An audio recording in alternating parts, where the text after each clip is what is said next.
We are live in 3, 2, 1. The first step towards ending domestic violence and that kind of thing is to make people aware of it. Brigham Young University hosts the Voices of Courage campaign in order to educate on all types of abuse. Mr. Singer, you want to dispute millennialism? Utah Valley University hosted candidates Curtis and Singer in their last but friendly debate. University of Utah campus is still mourning the loss of student Lauren McCluskey as they prepare for a vigil tonight honoring her. Welcome to Newsline. It's Wednesday, October 24th. I'm Cristina Bolaños. And I'm Simeon Toronto. University of Utah students are trying to cope with the murder of Lauren McCluskey.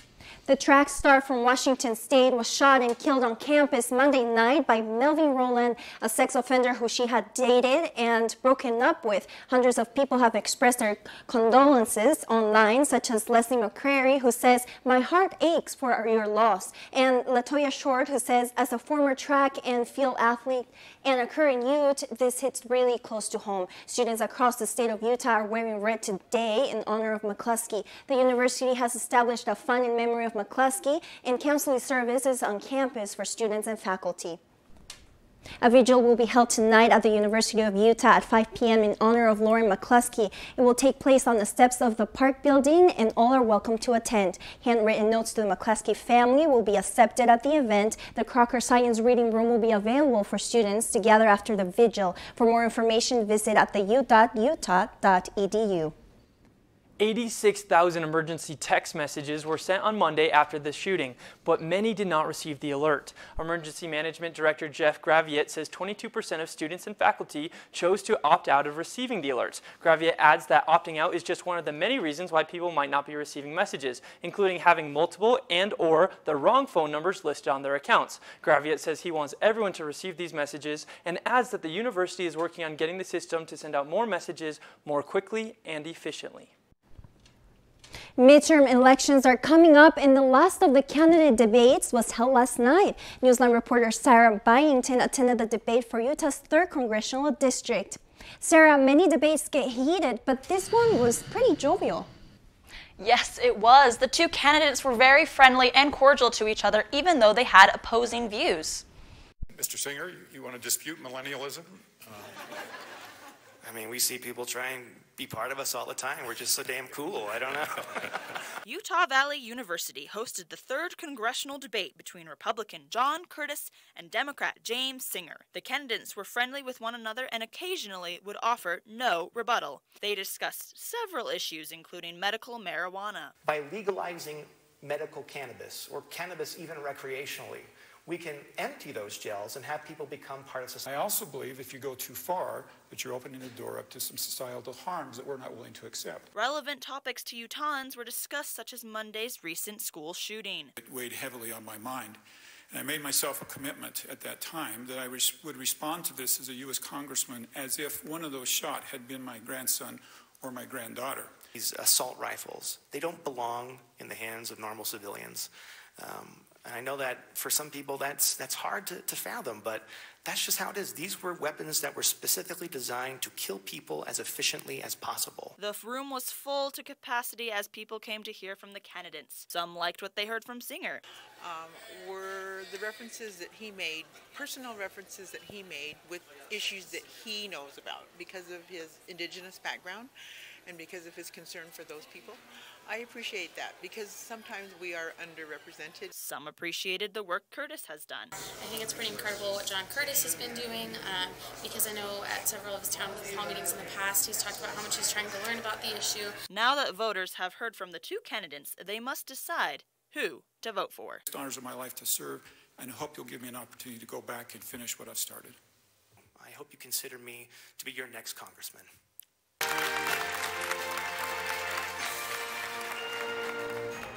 You can vote for either candidate now through submitting a mail ballot or going to the polls on November 6th. Back to you. Thanks, Sarah. A small earthquake hit Morgan County last night. University of Utah seismograph data recorded that the small 2.8 magnitude earthquake happened at 10:30 p.m. last night, more than 6 miles below the surface of the Wasatch Mountain Range. U of U also reported that residents around the surrounding area did feel the quake, but no injuries or damage were recorded. Typically, earthquakes below the 3.5 magnitude cause no damage or harm. 65 pounds of marijuana has been seized by a new police officer in Grantsville. Officer Lopez, the newest officer at the Grantsville Police Department, was working at DUI checkpoint when he gained probable cause to search a specific vehicle. After searching, he discovered about 65 pounds of marijuana that Grantsville PD says was being smuggled across state lines from California to Nebraska. October is Domestic Violence Awareness Month. Brigham Young University hosted a special one-day gallery for Voices of Courage. Newsline reporter Michaela Hewerdine joins us now. Michaela, what was the purpose of the gallery? The gallery, done once a year, is to bring awareness of the issue of abuse. Voices of Courage is hosted by BYU's Women's Services and Resources Center. Our Voices of Courage campaign is a week-long campaign where we're reaching out to the BYU community to help educate them on all types of abuse. The gallery was on display at Brigham Square for 2 hours on Tuesday. The gallery consisted of signs and posters sharing statistics and myths of abuse. October is Domestic Violence Awareness Month, but we want to look at all types of abuse and how we as a campus community can step up and work together, men and women, to help eradicate abuse on our campus. While other signs had written personal stories of abuse and how they've been able to move forward. The first step towards ending domestic violence and that kind of thing is to make people aware of it. I feel like sometimes people think that it's not happening, and it is. And so it's definitely important to share people's stories and to kind of get it out there that this is still a big deal and it's still important to work to kind of eradicate it. Students on campus get to scan the QR code, then answer 4 questions based off of the statistics on the gallery. Then they get free swag and free food. The group was upbeat and passionate about the cause. Sevenson says that it is important for people to educate themselves and that we learn best from going out and talking to people in these situations and those that work with these individuals. Then we can go out and do our part. It's important to let people know that there's support system out there, because with all of this stuff it seemed like it's so frequent and I didn't even know. Voices of Courage will be holding more events this week. The next event is an Engaged Bystander workshop tomorrow in the Wilk from 12 p.m. to 1. And on Friday, Chris Williams will speak about healing unseen wounds. Back to you. The thousands of migrants traveling with the caravan say they are escaping horrible conditions back home and determined to reach the border. President Trump says people will not enter the U.S. illegally. Patrick Oatman has the story. Another dawn at the migrant caravan heading to the United States. Another night sleeping on concrete for thousands of people. Some get ready for the day. Children play a game as if they were still home. Others decide to sleep a little longer. Maria Antonia breastfeeds her 2-month-old daughter Estrella on the pavement where they spent the night. Maria Antonia says she's leaving Honduras so that Estrella can have a future. There isn't any work here, she says. We've nothing to live on. On the same block, Kevin asked people for coins. He's traveling alone to join an older brother in the U.S., hoping to send money back home. He says he is 14 but looks much younger. We aren't showing his face to keep him safe. I came here, he tells me, so I could work and eat and help my family. Over in the town plaza, Brian is figuring out how to get back to the U.S. He will walk as long as it takes to reunite with his 3-year-old daughter, an American citizen. She's the one who actually needs me the most, so, and I don't want her to grow up without me, so. They have over 1,000 miles to go to the U.S.-Mexico border, where they will not be welcome. The Trump administration is pressuring the Mexican government to deport more than 7,000 members of this migrant caravan back home because they say there could be terrorists or dangerous gang members in their midst. But literally everyone we have talked to here says the exact opposite. They're not gang members, they're their victims. Maria Antonia says Honduras' out-of-control gangs extort everyone, sometimes for just a few dollars. That's why we came, she tells me. They charge war taxes there. If you don't pay, they kill you. She says she hopes her baby daughter is too young to remember the hell they are fleeing from and the hell they are living now. Patrick Ottman, CNN, Huixla, Mexico. A judge in Washington saves the day. Find out why this judge became the Clark Kent of the courtroom. The Mega Millions lottery finally has a winner. Tonight's Mega Millions jackpot is a record-breaking. We'll tell you exactly how much the winner won and where they're from. See on page 4 that the projections need to be earthquake next Thursday. Seriously? Thursday? Can't do that. This is really inconvenient. I have yoga that day. I have no time for this. So. I can't do Thursday, but I can do Friday. Disasters don't plan ahead. You can. Talk to your loved ones about how you're going to be ready in an emergency. Don't wait. Communicate.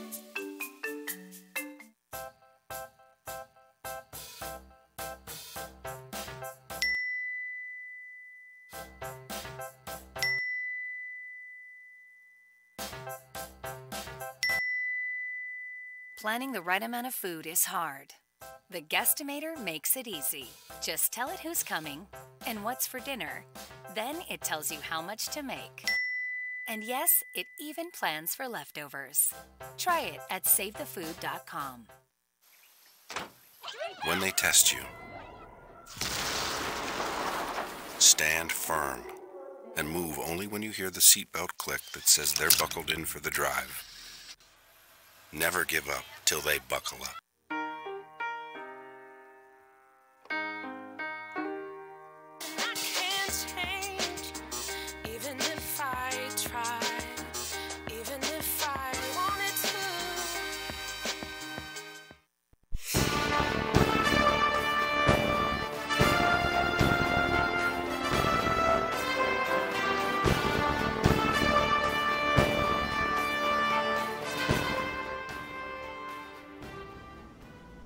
Twenty people were hurt after an escalator malfunctioned and rapidly sped downward at a metro station in Rome. Take a look at this frightening incident that was captured on camera. It left passengers in a mess at the bottom and the escalator steps mangled. Several of the injured people had to be hospitalized. Rome's mayor said it appeared that people were dancing and jumping on the escalator. In England, Prime Minister Theresa May revoked the visas of the suspects in the Khashoggi investigation. Speaking in front of Parliament, May said that she would be talking to the Saudi king today about the investigation efforts so far. Other UK officials already announced they are not attending Saudi Arabia's large economic summit in reaction to the journalist's killing. Authorities have intercepted suspicious packages intended for Hillary Clinton and former President Barack Obama. Investigators say a package intended for the White House contained a pipe bomb. It follows two suspicious packages addressed to Obama and Clinton earlier. The agency says that they were found during a routine mail screening and handled as potential explosive devices. 2 inmates tried to escape custody by bolting from a Washington state courtroom, but the judge took matters into his own hands and made their run for freedom a short one. Both went barreling down 3 flights of stairs with Judge Buzzard making up ground. The judge is back on the bench today after catching them, and both inmates back behind bars. Now they face the real possibility of more jail time for escape. The nation awaits as a lucky lottery winner shows us the money. Find out how slim the chances were of having the lucky ticket. BYU's honor code doesn't allow beards, but they're growing on more and more students. We'll tell you why you might be seeing more beards on campus. Coming up in our forecast, I'll tell you why temperatures are rising. Stay tuned. Hey Bobo, do trees tell each other stories? I'm sorry, I'm afraid I don't know that. Hey, why don't we go find out? Listen. Can birds draw pictures? I don't have an answer for that. Dad, do stars visit their friends? Look!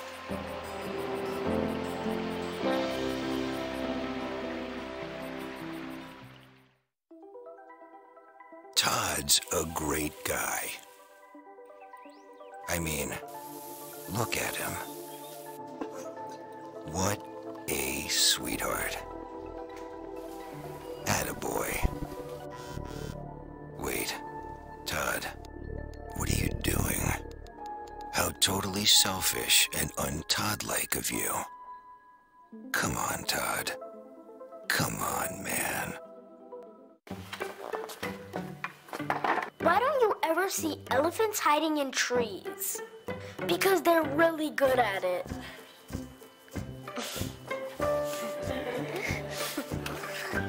Yeah, I get it.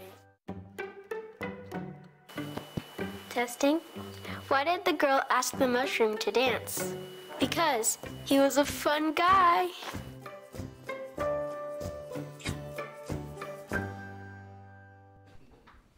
Someone in South Carolina is waking up a heck of a lot richer today. Just one winning ticket was sold there for last night's record-breaking Mega Billion jackpot. Omar Jimenez is there where he might be able to hear the excited screams of the lucky winner. Tonight's Mega Millions jackpot is a record-breaking $1.6 billion. This was the moment people across the country sat tensely, hoping their prayers were answered. But in the end, there was only one.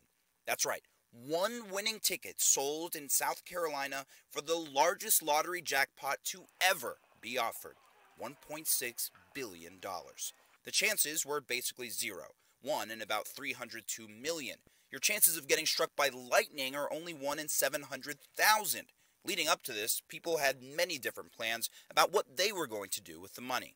I would enjoy a little bit of it with me and my family, but I would make other people's lives better by my gain.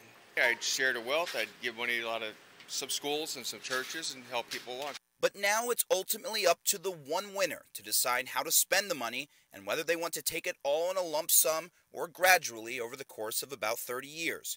And yes, the Mega Millions is over for now, but the madness isn't. Powerball is up next with a chance at $620 million. With No Shave November coming up, men have started prepping to grow their manes. However, on BYU campus, you will have a hard time if you grow more than a mustache. Chris Jacobs found out the different and best ways to commemorate No Shave November here on campus. BYU enforces a strict honor code, particularly when it comes to grooming standards. One of the most heavily contested of these rules involves men's facial hair. The Honor Code states men are expected to be clean-shaven. Beards are not acceptable. If you obtain a beard waiver, you can both avoid your razor this No Shave November and maintain good graces with the Honor Code office. There are 3 conditions that will allow you to get a beard card. 1 is a medical condition.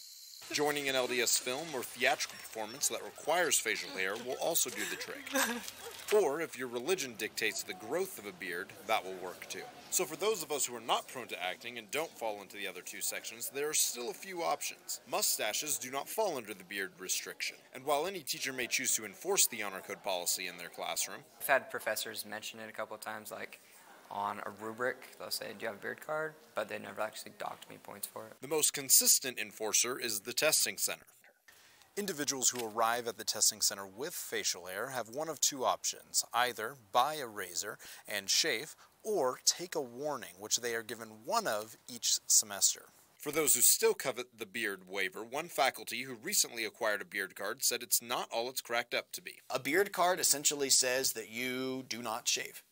And so as part of those regulations, I think a lot of people don't realize is you're not actually allowed to trim it. You're not to trim around the neck, and you're not allowed to selectively trim on your face. Reporting for Newsline in Provo, I'm Chris Jacobs.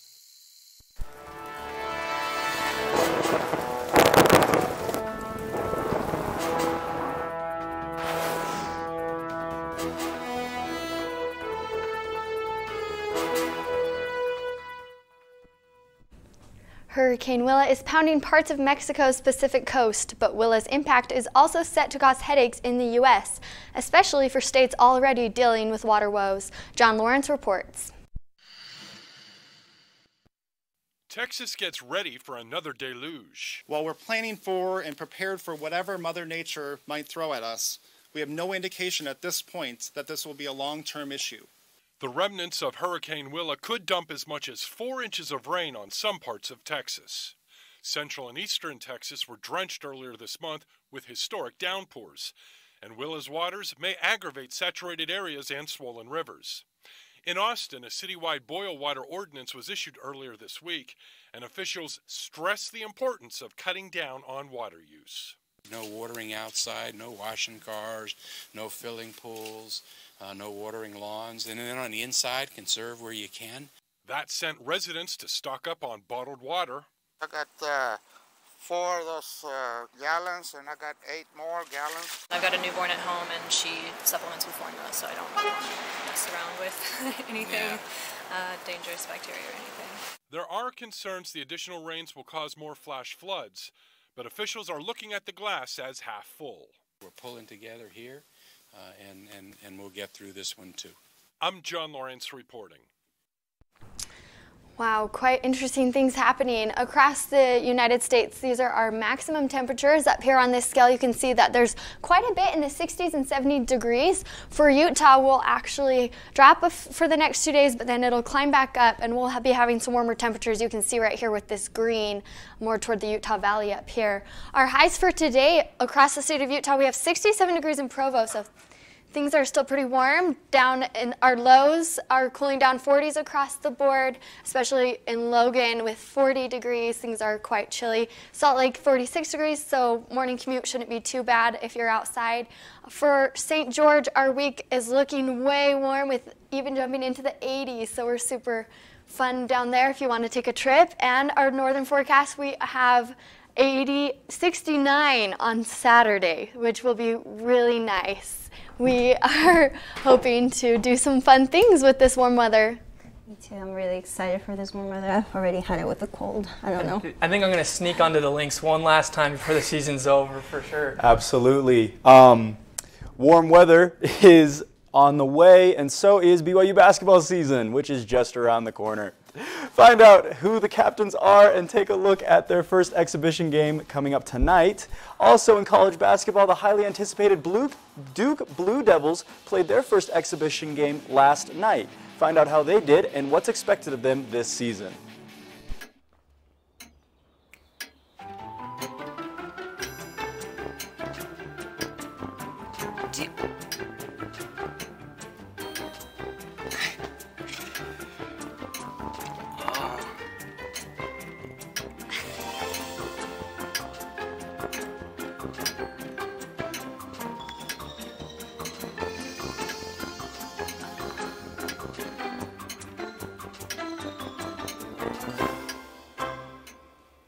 Listen, you're my friend. I noticed you haven't really been yourself recently. Yeah, I feel like something's up. How are you? Are you okay? Is there anything you want to talk about? I just want to know how you're feeling. And listen, even if you don't know what to say, I'm here to talk. No matter what you're going through, I just want you to know I'm here. I've got your back. When you want to talk, I'm here.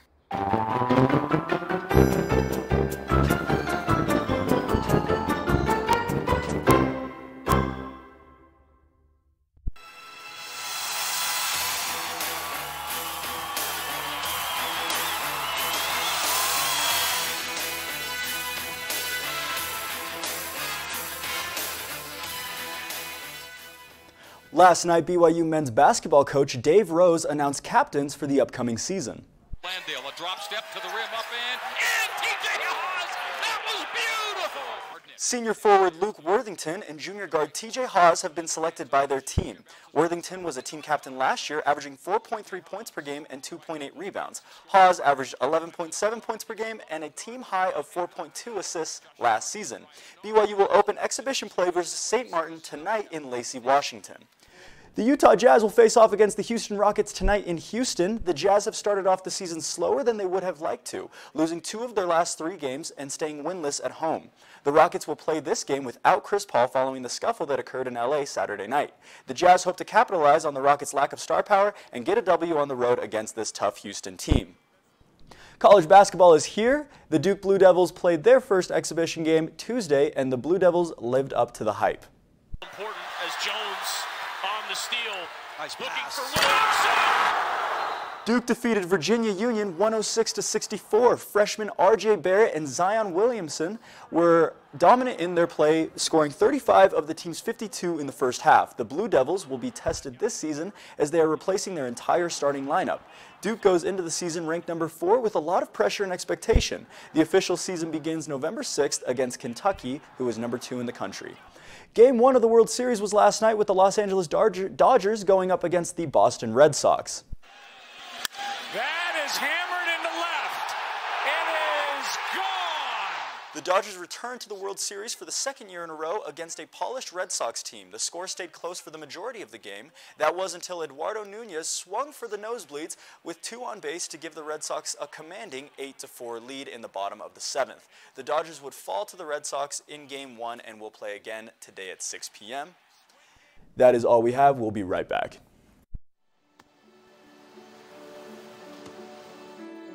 I don't remember how it started. Go to that. Our back and forth. It always came back. Dad! You probably don't remember what you told me, That was perfect. but I heard every word.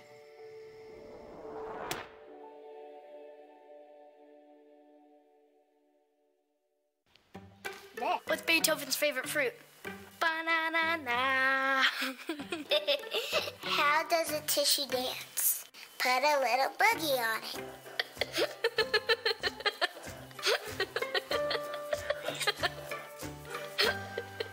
Hey, Bobo, do trees tell each other stories? I'm sorry. I'm afraid I don't know that. Hey, why don't we go find out? Listen.